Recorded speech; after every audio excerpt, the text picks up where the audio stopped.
So today we're going to get a little personal. I am sharing a story about how saying yes to my marriage and yes to my husband changed everything for my marriage and my business. If you've ever struggled with balancing finances, family, and entrepreneurship, this episode is for you. Let's dive into how your why can drive everything in your life and your business.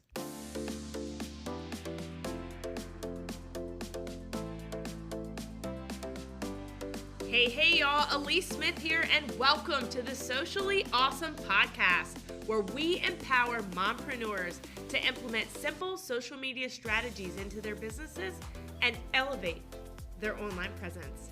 I'm a mompreneur of three, an affiliate marketer, a network marketer, an influencer, a social media marketing agency owner, and your personal guru. I am here to give you tips, tricks, and tools that you need to build your social media business. Let's dive in. Hey, welcome back to the Socially Ausome Podcast. Alyece Smith here.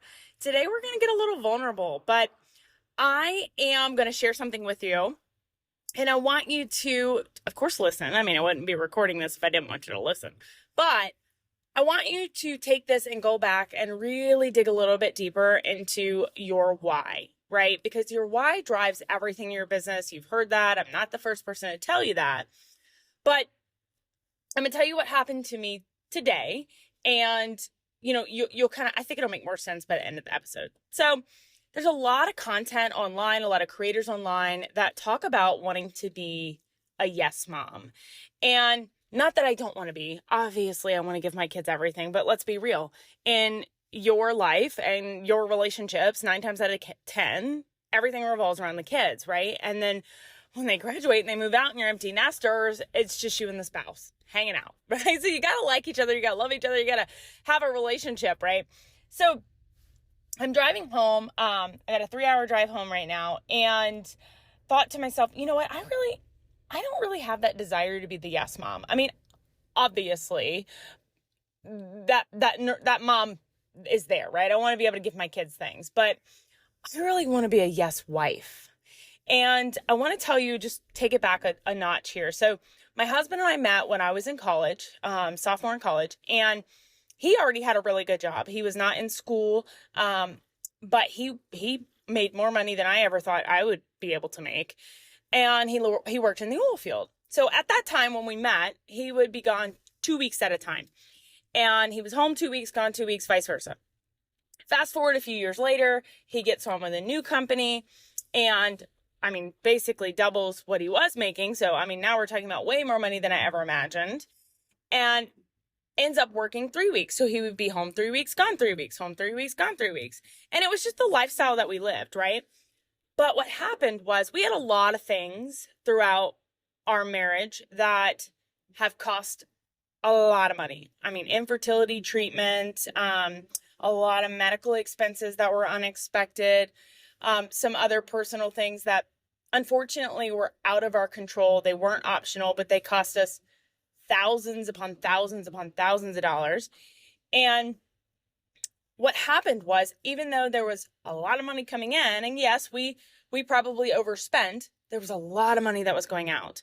And I just always had this guilt feeling, even though it wasn't like I was doing it to him. I always had this guilt feeling when I would have to tell him no, because for the longest time after I graduated college, we were married. I worked for a while in insurance sales. And then that was about the time we decided we wanted to start trying to have a baby. And when I started going through infertility treatment, I was having to go, an hour one-way drive 3 times a week. So he was like, look, you really don't need to work. I make plenty. So that's about the time I became a stay-at-home mom.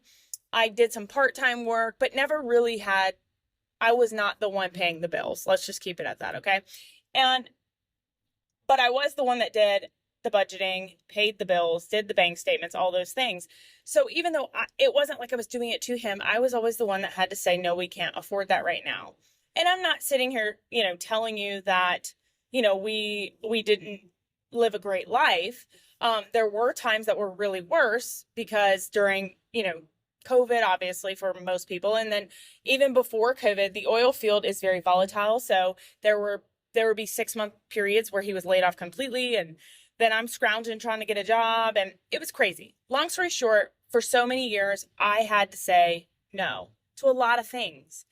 And I always just had this guilt, right? Even though it wasn't my fault, I would just see how disappointed he was. It's like he would go to work for almost a month, come home, want to buy something, and I'd have to be like, sorry. And so I know inside he felt like, what the hell am I even working for? Right? We can't even live at all.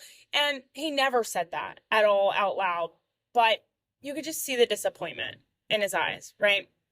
And then on the flip side of that, he's never told me no.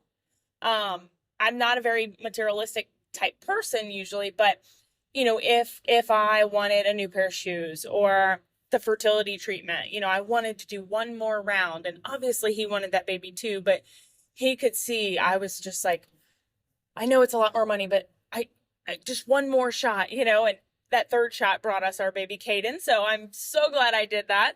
But the point is, he was willing to sacrifice his wants to make sure everyone else in our house was happy. So today, his 40th birthday is exactly 1 month from today. He'd kill you if he knew I was advertising that. But he's been looking at conversion vans, okay? So we are now officially van people, FYI. Didn't trade in my car or anything like that, my SUV, but he had been wanting to get a conversion van because he really wants to take longer road trips with the kids. So Yellowstone, we want to go up the East Coast, all of those things, and just so much more comfortable to travel in. We're looking at these things on Facebook Marketplace, and for a while I was like, oh, we're going to scoop one of those up like super cheap. No, girl, they're not cheap, okay? They are way over Blue Book value these days because so many people want them. But we're looking, and he finally finds one 3 hours from our house. He wants to go look at it. And, at first I kind of go back to my old money mindset ways, and I'm like, I don't know if this is a good idea. We really shouldn't be spending this, all the things. And on the drive up there, I said, you know what? For so many years, he said yes to everyone else. And it's my turn, right? It's my turn. And again, not that I don't want to say yes to my kids, but the light in his eyes when I'm able to say, you know what, I could pay for that. I could pay for that in cash. I could take it out my business. My business made that in cash, and we can buy it. And I don't say this to impress you. I say this to impress upon you that, one, don't feel like your why has to be the same reason as everyone else's. There's nothing wrong with you if that's not the case, okay? Buying a 12-year-old van is probably not anyone else's why right now, okay? But today it was mine because my husband was so excited.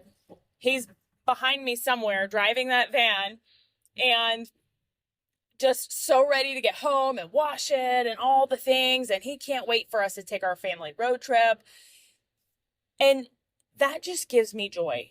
It really just gives me joy. And it makes me want to keep sharing my story with others, because where you are right now is not where you will be forever. And a decade ago, there was absolutely no way I could pull out 5 figures from the bank and go pay cash for something. It wouldn't have happened. Even with the amount of money he was making, it wasn't possible. We didn't have 5 figures in the bank. And today I was able to get his 40th birthday present. I definitely told him that is his birthday present, like 100%. But my point is, don't be afraid to share your why, even if it's different, even if you don't think it's big enough for other people. And there's been so many things that I've been able to say yes to or treat him to in the last 2.5 years of my business that we never could have done before. Adultcations where it's just him and I. We get to go to that dinner that we used to only be able to go to once a year because it's that expensive place. And we get to do that for special occasions now, multiple times a year. Like, it doesn't have to be about Range Rovers and Louis Vuittons, right? It's about those experiences. And I can't even envision the experiences that my family and I are going to create in this hoopty ass van that I'm sure is going to look like the A-team here shortly when my husband gets his hands on it. But I had to share that with you because you need to know your why so that it drives you, and you need to be comfortable sharing it with others. So, very different episode for me today, but I really hope this inspires you to dig a little deeper. And what do you really want, right? What do you really want? So as always, if you got any value out of this episode at all, please subscribe to the podcast and leave us a review. It is the absolute best compliment that you can give. As always, take a screenshot of you watching this, throw it in your stories, tag me at socially.awesome. I want to share you with my audience. I want to celebrate you working on your business, educating yourself for your business. And if you're not already in our Facebook community, Socially Awesome Entrepreneurs, I've got that linked in the show notes for you. Go live every Wednesday at noon CST. All the recordings are in there, but we do weekly tips, tricks, and trainings to help you grow your business online because you are worth it. So until next time, make it simple, make it social, and make it awesome.